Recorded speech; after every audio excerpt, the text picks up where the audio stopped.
South ఇండియాలోని అతి తక్కువ ధరలకి రత్నాలను అందించే ఏకైక సంస్థ 6JVR. దాని తర్వాత మా కమ్యూనిటీ నుంచి కూడా నన్ను ఇంత త్వరగా ఎలా ఎదిగింది అని. అరే భయ్, నేను నా కష్టం ఇది. నాకేమి ఇష్టంతోనో లేకపోతే ఒళ్ళు బలిసో 10 మంది పక్కన నలగాలి అని నేను ఏ రోజు అనుకోలేదు. నా పాస్ట్లో ఎవరికి అనిపిస్తుందండి ఒకటి పక్కన పడుకోవాలని? మాకు కూడా లైఫ్ ఉండాలి కదా, మేము కూడా మనుషులమే కదా, మేము సెల్ఫ్గా బ్రతకాలనుకుంటాం కదా. నేను వెళ్ళి దౌర్జన్యంగా లేకపోతే 10,000 ఇచ్చే దగ్గర 50,000 తీసుకుని మోసం చేశానా? చాలామంది మరి కమ్యూనిటీలో కొంతమంది వెళ్ళి మరి దౌర్జన్యంగా తీసుకుంటున్నారు, మరి మరి వాళ్ళ గురించి ఏ రోజు మరి అక్కడ కమ్యూనిటీ పరువు పోవట్లేదా? మీరు వేరే వాళ్ళ దగ్గరికి వెళ్ళి నా మెసేజ్లు చూపించి దీనివల్ల మా కమ్యూనిటీ యొక్క విలువలు, నైతిక విలువలు పోతున్నాయని మాట్లాడిన యాక్టివిస్టులు ఎవరైతే ఉన్నారో, మరి అదే కమ్యూనిటీ మరి చాలా చోట్ల ఓపెనింగ్స్ దగ్గర మరి కొన్ని జరుగుతూ ఉన్నాయి. మరి వాటి గురించి ఎందుకు మాట్లాడరు? మరి నేనేం చేశాను? ఓకే, నన్ను నేను అమ్ముకుని ఎదుటి వాళ్ళకి నా వల్ల కూడా మా వల్ల కూడా కొంతమంది చిన్న చిన్న రేపులు కానీ లేకపోతే మర్డర్లు లేకపోతే ఆగిపోయాయి చాలా వరకు. మీరు ఓపెన్ అప్ అయిపోయారు. ఎస్, అంటే వాళ్ళ లైఫ్ అనేది మీ లైఫ్ ఏంటనేది అందరికీ తెలిసేలాగా చేశారు కాబట్టి ఎవరైనా ఒక అటాక్ చేయాలన్నా కూడా భయపడతారు. ఇంతకు ముందు చూస్తే చాలా మట్టుకి ట్రాన్స్జెండర్స్ రైల్వే స్టేషన్స్ లో, బస్ స్టాప్స్ లో ఎక్కడ పడితే అక్కడ ఏ పడితే అఘాత్యాలు చేస్తే వాళ్ళు చనిపోయిన సిచ్యువేషన్స్ ఉన్నాయంట. అంటే ఆ శవాలు కూడా బయట తీసుకొచ్చినా కూడా పోలీసులు పట్టించుకోలేదంట. కానీ ఇప్పుడు ట్రాన్స్ బయటకు వెళ్తుంటే ఒక ఆ క్యూరియస్ ఉండింది, అది ఖచ్చితంగా కొంతమంది అటెన్షన్ క్రియేట్ చేశారు. ట్రాన్స్ కమ్యూనిటీని ఇప్పుడు ఇంటర్వ్యూలు చేస్తున్నారు, సెలబ్రిటీలా చూస్తున్నారు. ఇంతకు ముందు ఉన్నంత చీప్గా అయితే చూడలేదు. ఇప్పుడు అంత లేదండి, చాలా వరకు చాలా అంటే మారింది. బట్ ఈ మారిన తరుణంలో మాలో మాకే కొంతమంది, అందరూ కాదు కొంతమంది అది డైజెస్ట్ చేసుకోలేరు. ఇప్పుడు నేను వచ్చి 8 years అయింది, ఇప్పుడు 20 years నుంచి కూడా ఉండేవాళ్ళు ఉంటారు. అదేంటి ఈ అమ్మాయి ఇంత త్వరగా వచ్చి ఇంత త్వరగా ఏంటి అసలు అనేది. ఓకే, ఈ పాస్ట్లో ఇప్పుడు నేను చేయకపోవచ్చు, పాస్ట్లో అందరూ చేసిన వచ్చిన వాళ్ళే. ప్రతి ఒక్కరికి ఒక గతం ఉంటుంది, ఆ గతాన్ని మర్చిపోతున్నారు. సో నేను మర్చిపోలేదు కాబట్టి నేను ఇక్కడ కూర్చుని ఇంత ధైర్యంగా మాట్లాడుతున్నాను.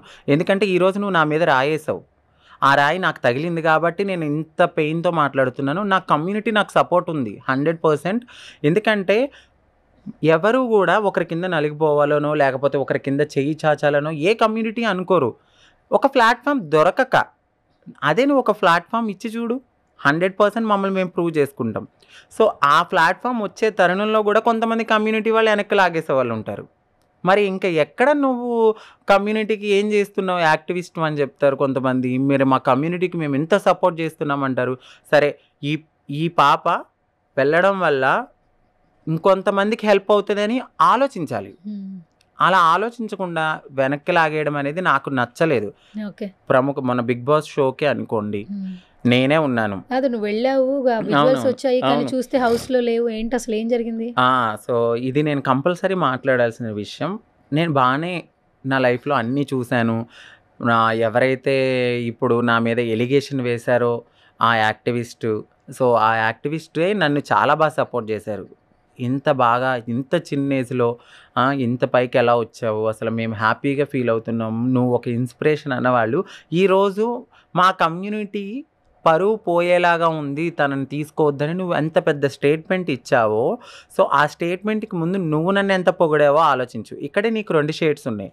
నువ్వు సెలెక్ట్ అయ్యో, నేను సెలెక్ట్ అయ్యాను. నువ్వు నేనే కాదు, చాలామంది సెలెక్ట్ అయ్యారు అక్కడ కమ్యూనిటీ నుంచి. ఒక నలుగురిలో లాస్ట్లో నేనే వచ్చాను. నేను వెళ్తున్నానని నీకు తెలుసు, నేను కూడా చెప్పలేదు, బట్ అక్కడ ఉన్న వాళ్ళే చెప్పారంట. కొన్ని రూల్స్ ఉంటాయి అందులో, చెప్పకూడదు అది ఇదని. సో నేను కూడా ఎక్కడ ఏం మాట్లాడలేదు. అప్రోచ్ అవ్వగానే ఓకే అన్నాను, హ్యాపీగా అన్నీ అయినాయి. వెళ్ళాను గ్రూప్ డిస్కషన్కి, అంతా సెలెక్ట్ అయింది. ఆపోజిట్ వాళ్ళు అక్కడ దాకా వచ్చి ఆగిపోయారు, నన్ను తీసుకున్నారు.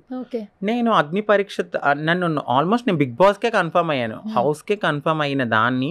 సో అగ్ని పరీక్ష షో ద్వారా సో కమ్యూనిటీ నుంచి కూడా రిప్రజెంట్ చేస్తూ ముందుకు వెళ్ళాలి కాబట్టి అక్కడ నన్ను పార్టిసిపేట్ చేయమన్నారు. సో నేను కూడా లోపలికి వెళ్ళాను. నన్ను శ్రీముఖి గారు ఇంట్రడక్షన్ ఇచ్చారు, నేమ్ చదివారు. నేను స్టేజ్ ఎక్కుతున్నాను, బ్యాక్ సైడ్ ఆపేశారు. అప్పుడే కట్ చేస్తే ఆగిపోయాను నేను. అప్పుడే వెంటనే ఆ టైంలో మా కమ్యూనిటీకి సంబంధించిన వాళ్ళు కూడా అక్కడ ఉన్నారు. ఓకే, మీరు ఒక ట్రాన్స్, ఆపోజిట్ వాళ్ళు ఒక ట్రాన్స్, నేను ఒక ట్రాన్సే. నేను కమ్యూనిటీలో లేకుండా ఉన్నానా, పోనీ నైతిక విలువలు ఏమన్నా పోయినాయా? మనల్ని మార్చుకునే తరుణంలో 100% సెక్స్ వర్క్ అనేది చేస్తారు. చేసిన వాళ్ళే వాళ్ళు కూడా ముంబైలోను, ఈడ హైదరాబాద్‌లోను చేస్తున్న వాళ్ళే. సో, నేనేం పెద్ద పాపం ఏం చేయలేదే. మరి మీరే చెప్తారు ఎల్‌జీబీటీక్యూఐ అనే ఒక కేటగిరీలో వీళ్ళందరూ ఎందుకు రారు? ఖచ్చితంగా అందరూ వస్తారు. సో, నువ్వు మరి అలాంటప్పుడు యాక్టివిస్ట్‌గా ఎందుకు రిప్రజెంట్ చేస్తున్నావు? నేను మాట్లాడే క్వశ్చన్ అది. సో, నేను కమ్యూనిటీని బయట ఏమంటారు కమ్యూనిటీలో నేను కించపరిచేలా ఉన్నానని మీరు చెప్పారు. మరి ఇదే కమ్యూనిటీలో ఎల్‌జీబీటీక్యూఐ అనే అన్ని కేటగిరీలో 72 వ్యక్తిగతంగా బ్రతికే వాళ్ళు ఉన్నారు. అంటే 72 మనస్తత్వాలు కలిసిన వాళ్ళు ఆ ఎల్‌జీబీటీక్యూఐలో ఉంటారు. అందులో నేను కూడా ఒకటే కదా. మరి నన్ను కమ్యూనిటీలో ఉన్నట్టే కదా. నువ్వు ఎలా అంటావు నన్ను అనేది నా క్వశ్చన్ ఆవిడకి. ఎప్పుడో ఒకప్పుడు బయటకు వస్తారు, మాట్లాడారు కూడా రీసెంట్గా. నీ వీడియోస్ నా దగ్గర ఉన్నాయంటే ఓకే. అది ఎప్పుడు వీడియోసు? నేను 7 years బ్యాక్ ఉన్నప్పుడు వీడియోస్ అవి. 7 yearsలో నాకు సర్జరీ కాలేదు, నువ్వు అలాంటి వీడియో చూపిస్తున్నావు. సరే, నువ్వు ఏం చెప్తున్నావు? నన్నే ఆపేనని నువ్వు అనుకుంటున్నావు. ఆ బిగ్ బాస్ హౌస్లో వాళ్ళకి నా వీడియో చూపించావు, సెక్స్ వర్క్ అవుతుంది. సరే ఓకే, నా బాటమ్ సర్జరీ కాలే, నా అప్పర్ సర్జరీ అయ్యింది అనుకో. సో, నువ్వు అది తీసుకెళ్తే నిన్నేమనుకుంటారు? వీళ్ళందరూ ఇలాంటి వాళ్ళే. నువ్వు అంకితాన్ని ఆపేసాను అనుకుంటున్నావు, కానీ ఇంకో 10 మందిని నువ్వు ఎక్కనివ్వలేదు. అక్కడ నువ్వు ఇంకో 10 మందిని వెనక్కి లాగేసావు. నువ్వే అంటున్నావు యాక్టివిస్ట్ అని, నువ్వే వెనక్కి లాగేసావు కమ్యూనిటీని. సో, నాకు జరిగిందని ఆనందపడితే నాకు ఇక్కడ కాకపోతే నన్ను నేను ప్రూవ్ చేసుకునే అవకాశం వేరే చోట వస్తుంది. వాళ్ళ మైండ్లో ఉన్న నెగిటివిటీ పోతుందా? పోదు కదా. నేను ఇప్పుడు చాలా సీజన్స్ తర్వాత ప్రియాంక సింగ్ గారి తర్వాత నాకు ఆప్షన్ వచ్చింది. సో, నేను వెళ్ళి ప్రూవ్ చేస్తే ఇంకో 10 మంది వస్తారు. ఇదే ప్రియాంక సింగ్ గారిని కూడా చాలా మాట్లాడినారు. జబర్దస్త్ లేడీ గెటప్, వీడు బాయ్ అబ్బాయిలా ఉండి ఇప్పుడు అమ్మాయిలు అయ్యారంటే అరే బాయ్, వాళ్ళ తెలివితేటలు, వాళ్ళకున్న మంచితనము పైకి వచ్చారు. వాళ్ళకున్న ఒక మంచితనంతో, వాళ్ళకున్న మెంటాలిటీ అంటే జనాల్లో వాళ్ళు ప్రజెంట్ చేసుకునే విధానంతో మనుషుల మనసుని గెలిచి ఆవిడ అక్కడ దాకా వెళ్ళింది. ఆవిడ నాకు ఇన్స్పిరేషన్, నాకు రోల్ మోడల్ ఆవిడ. సో, నేను ఆ మాట చెప్పాను అక్కడ. ఎవరైతే ఈ యాక్టివిస్ట్ ఉన్నారో వాళ్ళకి పడదు ఆవిడంటే. సో, నాకు ప్రియాంక సింగర్ అని రాశాను ఫేవరెట్ అని. అక్కడి నుంచి పట్టుకున్నారు. అదేంటి నువ్వు మన కమ్యూనిటీలో ఉండి ఆవిడ్ని రోల్ మోడల్ రాయడం అంటే, అరే ఎందుకు కాదు ఆవిడ రోల్ మోడల్? 100% ఆవిడ నాకు రోల్ మోడల్. నీకు కావాలి, ఇప్పుడు నీకు ఒక హీరో నచ్చుతారు, నాకు ఒకరు నచ్చుతారు. నాకు ఆవిడ నచ్చింది కమ్యూనిటీని రిప్రజెంట్ చేసి. ముందు వెళ్ళిన వాళ్ళు కొంచెం నెగిటివిటీ తీసుకొచ్చిన నెక్స్ట్ టైం ఈవిడ వెళ్ళి కొంచెం టాప్ 7 వరకు వెళ్ళింది ఆవిడ. అక్కడ చాలా మందిని గెలుచుకుని వచ్చింది. సో, నాకు అది నచ్చింది. నేను వెళ్దాం అనుకున్నాను, నాకు ఆప్షన్ వచ్చింది, నేను వెళ్తున్నాను. నా తర్వాత ఇంకో 10 మంది వెళ్తారు. నువ్వు ఇలా ఆపేయడం అనేది నాకు నచ్చలేదు ఆవిడ. నేను చాలా బాధపడ్డాను. ఆ టీం వాళ్ళు నాకు చూపించి కూడా, మీ కమ్యూనిటీ వాళ్ళు ఈరోజు నువ్వు లోపలికి వెళ్ళాల్సి ఉంది, సో నిన్ను ఈరోజు ఇలా ఆపేశారు, అది మాకు కూడా బాధ అనిపించింది. మీలో మీరే ఇలా ఉంటే ఎలా అనేది వాళ్ళు క్వశ్చన్ వేశారు. నేను అక్కడ ఆన్సర్ ఏం చెప్పాలి? తల్లి పాలు తాగుతూ రొమ్ము గుద్దింది అని ఎక్కడ చెప్పను. నేను నా కమ్యూనిటీని నేను బ్యాడ్ చేసుకోలేదు అక్కడ. అలా అని చెప్పి నేను వాళ్ళకి రెస్పెక్ట్ ఇచ్చాను. ఆ టైంలో నేను మాట్లాడి ఉండొచ్చు. అక్కడ నాకు సర్జరీ కానట్టు కనపడుతుంది, నేను ఫుల్లీ ఫీమేల్ సర్జరీలో ఉన్నాను, నన్ను మెడికల్ టెస్ట్కి తీసుకెళ్ళండి అని నేను మాట్లాడినప్పుడు వాళ్ళకి ఆల్రెడీ ఈ వీడియో చూడగానే నెగిటివిటీ వచ్చింది. సో, వాళ్ళు ఎన్ని చెప్పినా వాళ్ళు వినరు. సో, నన్ను నేను గరిచేసి, లేకపోతే ఇంకా మా కమ్యూనిటీని బ్యాడ్ చేసేసి, నేను ఏదో క్లాప్స్ కొట్టేసి మమ్మల్ని ఎందుకు తీసుకొచ్చారు, ఈ 2 రోజులు నా టైం వేస్ట్, నా మనీ వేస్ట్, నేను షాపింగ్ చేసుకున్నానని నేను ఎక్కడ ఏం మాట్లాడలా. I respect. నేను నా కమ్యూనిటీయే నాకు మంచిగా ఉండుంటే సో వాళ్ళు నన్ను ఈరోజు క్వశ్చన్ చేయరు.